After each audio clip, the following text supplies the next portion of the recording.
She had been putting on sunscreen every single morning for 11 years, factor 50, never missed a day. And in the summer of her 69th year, her dermatologist found a melanoma on her left shoulder. Not her face, not her arms, not anywhere she'd ever thought to worry about. That's Judith. And her story raises a question that almost nobody asks. If sunscreen was doing its job, why did the cancer still come? I'm Dr. Hayes Anderson, and after 22 years in senior health, I've seen firsthand how dangerous it is when we focus on the wrong risk factor. Because while we're busy protecting ourselves from one threat, the real ones go completely unchecked. Here's my promise for the next 10 minutes. You're going to learn what actually drives skin cancer risk after 60. Not the version you've heard on packaging labels or in 5-minute doctor's appointments. The real mechanisms. And more importantly, you're going to leave with specific actions you can start this week that go far beyond slipping on SPF. Stay with me because the third factor on this list is the one most seniors never hear about, and it may be the most dangerous one of all. Here's what the conversation around skin cancer almost always gets wrong. We've been told over and over that the sun is the enemy. And yes, ultraviolet radiation causes DNA damage in skin cells. That's real. That's established science. But the framing, apply sunscreen, avoid the sun, and you're protected, leaves out something critical. By the time you're 60, 70, or older, decades of UV exposure have already happened. The damage is already written into the cells beneath your skin.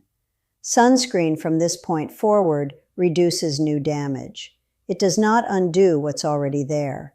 And it does nothing to address the internal conditions that determine whether those damaged cells stay dormant or turn malignant. The average dermatology appointment runs 15 minutes.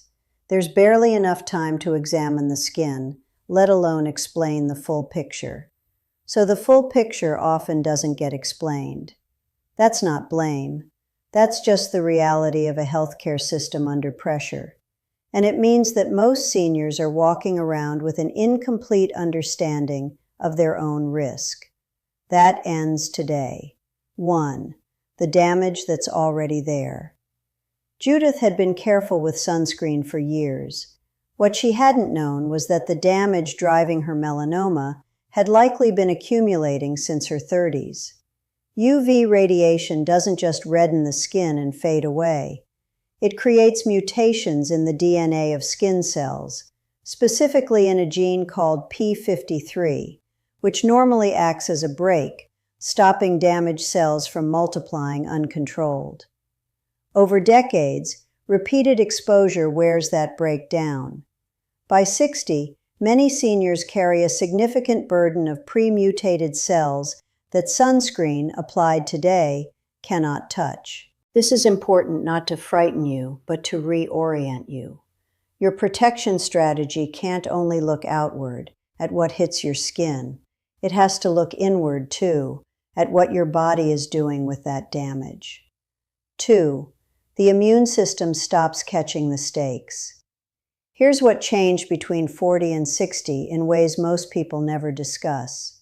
Your immune system, specifically a class of cells called natural killer cells, patrols for abnormal cells constantly. When a skin cell mutates, a healthy immune system often finds it and destroys it before it can become a problem. But immune function declines with age.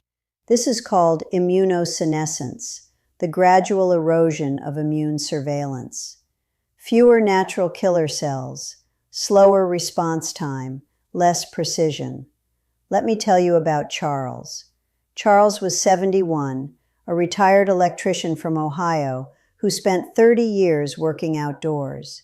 He had the kind of weathered hands and forearms that told his whole career. He came to see me not about his skin, but about persistent fatigue, joint stiffness, and what he called generally feeling worn down.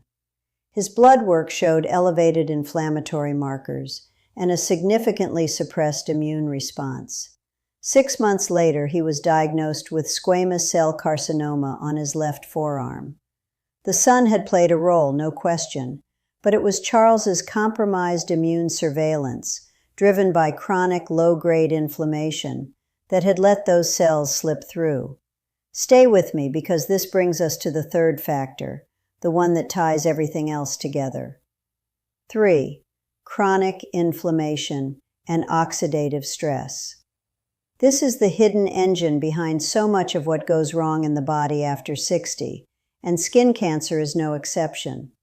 Chronic inflammation creates an internal environment that suppresses immune surveillance, accelerates DNA damage, and actively promotes the growth of abnormal cells. Oxidative stress, the accumulation of unstable molecules that damage cellular structures, is part of the same process. Together, they create conditions where mutated skin cells don't just survive, they thrive. What drives this in seniors? Processed food, poor sleep, chronic stress, excess body weight, sedentary behavior, and in many cases, long-term use of common medications. Speaking of which, certain medications dramatically increase photosensitivity, making skin far more reactive to UV radiation, even at lower exposures. Diuretics used for blood pressure, certain antibiotics, and some cholesterol medications are among the most common offenders. If you take any regular prescription, it's worth asking your doctor whether sun sensitivity is a side effect. This is one conversation that almost never happens in a standard appointment. None of this means sunscreen doesn't matter. It does. But it is one tool in what needs to be a much larger strategy. If Judith had known what I'm about to tell you, she still might have developed skin cancer. The damage was already done. But she would have been doing everything in her power to give her immune system the conditions it needed to catch and stop those cells before they progressed. What to do starting this week? First, check your medications. Talk to your doctor about whether any of your regular prescriptions increase photosensitivity. If they do, your sun protection needs to be significantly more rigorous. Not just SPF, but protective clothing and shade during peak hours. Second, reduce systemic inflammation through what you eat. This means shifting toward anti-inflammatory foods, fatty fish, leafy greens, berries, olive oil, and away from processed carbohydrates and refined seed oils. Your skin's internal environment is shaped significantly by what you put on your plate. Third, protect your sleep. Immune function is most active during deep sleep. Chronic sleep disruption suppresses natural killer cell activity, the same cells that surveil for abnormal skin cells. 7 to 8 hours of quality sleep is not a luxury. For cancer prevention, it is part of the strategy. Fourth, keep moving. Moderate daily movement reduces inflammatory markers and supports immune function. You don't need intense exercise. A 30-minute walk most days has well-documented anti-inflammatory effects that compound over time. And fifth, if it has been more than a year since a dermatologist examined your skin, make that appointment.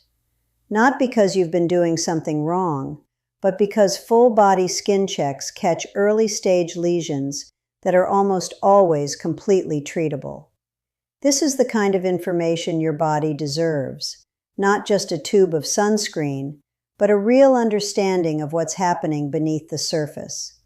I want to ask you something in the comments. Did your doctor ever tell you about the connection between inflammation, immune function, and skin cancer risk? Let me know. And share this video with someone over 60 who you think would benefit from hearing what we covered today. The next video in this series goes deeper into something we touched on today, chronic inflammation. Because it isn't just connected to skin cancer, it's connected to heart disease, cognitive decline, joint deterioration, and accelerated aging across almost every system in the body. That video is coming and you don't want to miss it.